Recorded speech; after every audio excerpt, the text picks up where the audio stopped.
सारा जीवन निकल जाता है इन्हीं वृत्तियों में, या अहंकार या आसक्ति या लोभ, ईर्ष्या, द्वेष। सारा जीवन इंसान इसी में लगा रहता है। इससे ईर्ष्या, उससे द्वेष, इससे आसक्ति, इससे राग, इसका लोभ, कहीं कुछ कहीं इसी में लगा रहेगा। लेकिन वृद्ध अवस्था भी आ जाती है जब जीवन अंतिम पड़ाव की ओर भी पहुंच जाता है, पता होता है अब तो बस पांव गति किस ओर है पांवों के, लेकिन तो भी इंसान की सोच नहीं बदलती, लोभ वृत्ति नहीं निकलती, आसक्तियां नहीं अंदर की निकलती।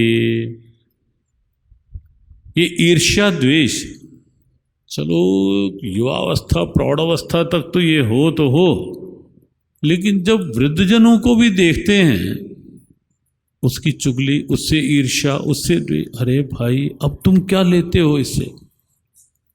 तो खोलो मन को।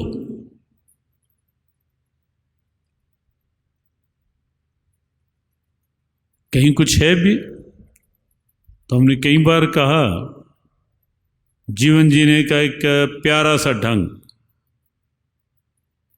जिंदगी का सफर मैंने कुछ यूं आसान कर लिया, कुछ से माफी मांग ली और कुछ को माफ कर दिया।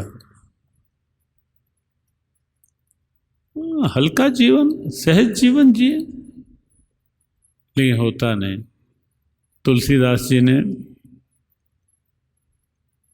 अनेक पदों में एक पद की रचना की, ममता तू न गई मेरे मन से।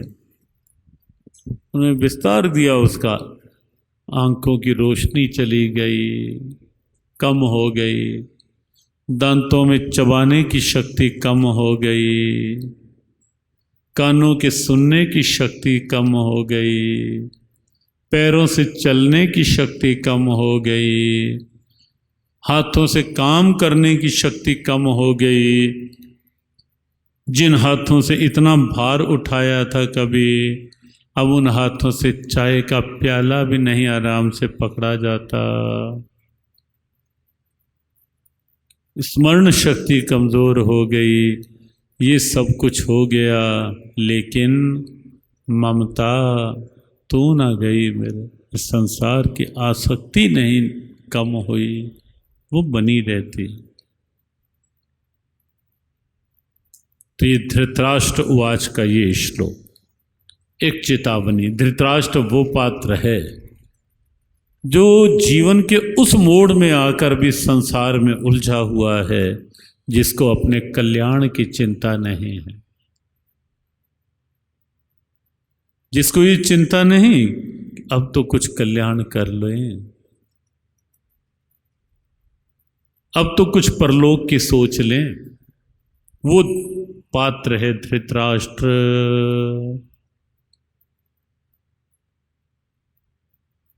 लेकिन गीता के प्रारंभ में है धृतराष्ट्र उवाच।